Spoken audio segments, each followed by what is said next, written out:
update ng bayan. Maasahan anumang panahon. Magandang oras po sa ating lahat. Narito ang update sa lagay ng panahon ngayon at sa susunod na 24 oras. Sa kasalukuyan ay patuloy nating minomonitor ang galaw ni Bagyong Julian. Huli itong namataan sa layong 455 kilometers, silangan ng Itbay at Batanes. Taglay pa rin ang lakas ng hangin na umaabot sa 55 kilometers per hour o isa pa rin tropical depression, at may gustiness o pagbugso na umaabot naman sa 70 kilometers per hour. Kumikilos ito ng timog kanluran sa bilis na 20 kilometers per hour. Kung mapapansin ay bahagyang bumilis ang kilos nito, hindi kagaya kanina na almost stationary o halos hindi gumagalaw. Dahil nga dito, sa paglapit ni Bagyong Julian sa Hilagang Luzon, magiging maulap hanggang sa mga may kalat-kalat na pag-ulan ang aasahan sa bahagi ng Ilocos Norte, Ilocos Sur, Abra, Apayao, Kalinga, Mountain Province, Batanes, Cagayan at Isabela.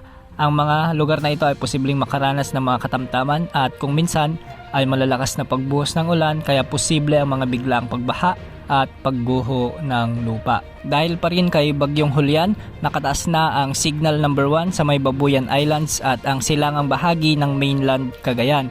Ang mga lugar na ito ay inaasahang makakaranas ng mga pag-ulang dulot ni Bagyong Julian at posibleng makaranas ng mga pagbugso ng hangin sa susunod na 36 na oras. Ayon sa forecast track at intensity outlook na inilabas ng Pag-asa, magkakaroon ito ng looping path o paikot na direksyon sa may silangan ng Batanes at Cagayan area. Samantalang kikilos naman ito ng timog kanluran o timog-timog kanluran sa susunod na 3 araw o hanggang sa linggo. Ibig sabihin nito ay posible itong lumapit ng bahagya sa Hilagang Luzon o sa may mainland Cagayan o di kaya naman ay sa may Isabela area.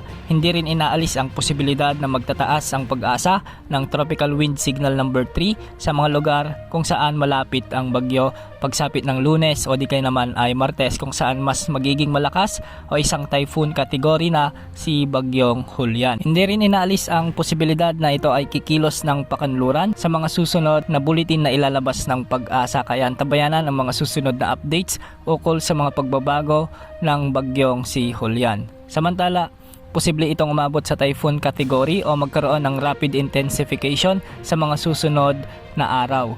Hindi rin inaalis ang posibilidad na ito ay lumakas bilang super typhoon, ngunit asahan pa rin ang mga pagbabago ukol sa lagay ng panahon na ito. Base sa pagtataya ng Pag-asa, hindi naman nakikitang tatama o maglalandfall ang bagyo sa anumang bahagi ng ating bansa sa mga susunod na araw. Ngunit asahan pa rin ang mga pagbabago dahil bawat araw ay posibleng magbago ang track ng bagyong ito. Samantala, isa pang bagyong namataan sa labas ng ating area of responsibility at ito si Tropical Storm JB. Huling namataan nito sa 2,420 km silangan ng Central Luzon. Taglay ang lakas ng hangin na umaabot sa 65 km per hour malapit sa gitna at pagbugso namang umaabot sa 80 km per hour. Kumikilos ito ng west-northwest sa bilis naman na 15 km per hour. Yan ang update sa lagay ng panahon. Ito po ang weather update ng bayan. Maaasahan anumang panahon.